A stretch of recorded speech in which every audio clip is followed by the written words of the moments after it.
John chapter 19. Then Pilate took Jesus and had him scourged. And the soldiers wove a crown out of thorns, and placed it on his head, and clothed him in a purple cloak. And they came to him and said, "Hail, King of the Jews!" And they struck him repeatedly. Once more Pilate went out and said to them, "Look, I am bringing him out to you, so that you may know that I find no guilt in him." So Jesus came out, wearing the crown of thorns and the purple cloak. And he said to them, "Behold, the man." When the chief priests and the guards saw him, they cried out, "Crucify him, crucify him." Pilate said to them, "Take him yourselves and crucify him. I find no guilt in him." The Jews answered, "We have a law, and according to that law he ought to die, because he made himself the Son of God." Now when Pilate heard this statement, he became even more afraid, and went back into the praetorium and said to Jesus, "Where are you from?" Jesus did not answer him. So Pilate said to him, "Do you not speak to me?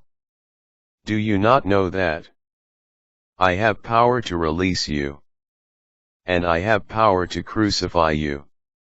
Jesus answered him, "You would have no power over me, if it had not been given to you from above.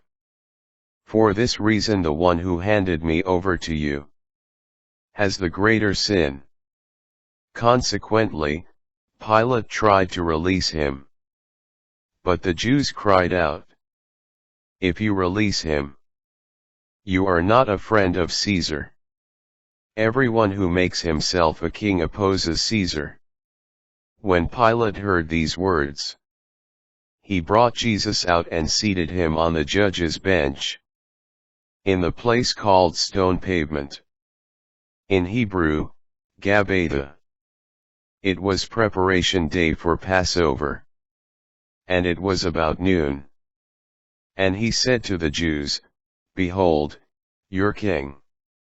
They cried out, "Take him away! Take him away!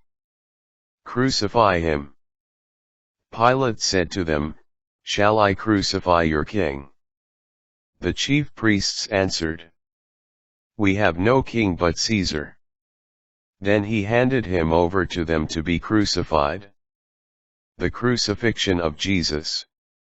So they took Jesus, and carrying the cross himself, he went out to what is called the place of the skull, in Hebrew, Golgotha. There they crucified him, and with him two others, one on either side, with Jesus in the middle. Pilate also had an inscription written and put on the cross. It read, "Jesus the Nazarene, the King of the Jews." Now many of the Jews read this inscription, because the place where Jesus was crucified was near the city, and it was written in Hebrew, Latin, and Greek. So the chief priests of the Jews said to Pilate, "Do not write the King of the Jews, but that he said, 'I am the King of the Jews.'" Pilate answered, "What I have written, I have written." When the soldiers had crucified Jesus, they took his clothes and divided them into 4 shares, a share for each soldier. They also took his tunic. But the tunic was seamless, woven in one piece from the top down. So they said to one another, "Let's not tear it, but cast lots for it to see whose it will be," in order that the passage of Scripture might be fulfilled, that says, "They divided my garments among them, and for my vesture they cast lots." This is what the soldiers did. Standing by the cross of Jesus were his mother and his mother's sister, Mary the wife of Clopas, and Mary of Magdala. When Jesus saw his mother and the disciple there whom he loved, he said to his mother, "Woman, behold, your son." Then he said to the disciple, "Behold, your mother." And from that hour the disciple took her into his home. After this, aware that everything was now finished, in order that the scripture might be fulfilled, Jesus said, "I thirst." There was a vessel filled with common wine. So they put a sponge soaked in wine on a sprig of hyssop and put it up to his mouth. When Jesus had taken the wine, he said, "It is finished." And bowing his head, he handed over the spirit, the blood and water. Now since it was preparation day, in order that the bodies might not remain on the cross on the Sabbath, for the Sabbath day of that week was a solemn one, the Jews asked Pilate that their legs be broken, and they be taken down. So the soldiers came, and broke the legs of the first and then of the other one who was crucified with Jesus.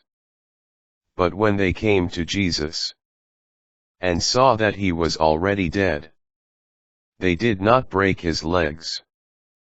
But one soldier thrust his lance into his side, and immediately blood and water flowed out. An eyewitness has testified, and his testimony is true. He knows that he is speaking the truth, so that you also may come to believe. For this happened, so that the scripture passage might be fulfilled. Not a bone of it will be broken. And again another passage says, "They will look upon him whom they have pierced." The burial of Jesus. After this, Joseph of Arimathea, secretly a disciple of Jesus, for fear of the Jews, asked Pilate if he could remove the body of Jesus. And Pilate permitted it. So he came and took his body. Nicodemus, the one who had first come to him at night, also came bringing a mixture of myrrh and aloes, weighing about 100 pounds. They took the body of Jesus, and bound it with burial cloths, along with the spices, according to the Jewish burial custom. Now in the place where he had been crucified, there was a garden, and in the garden a new tomb, in which no one had yet been buried. So they laid Jesus there, because of the Jewish preparation day. For the tomb was close by.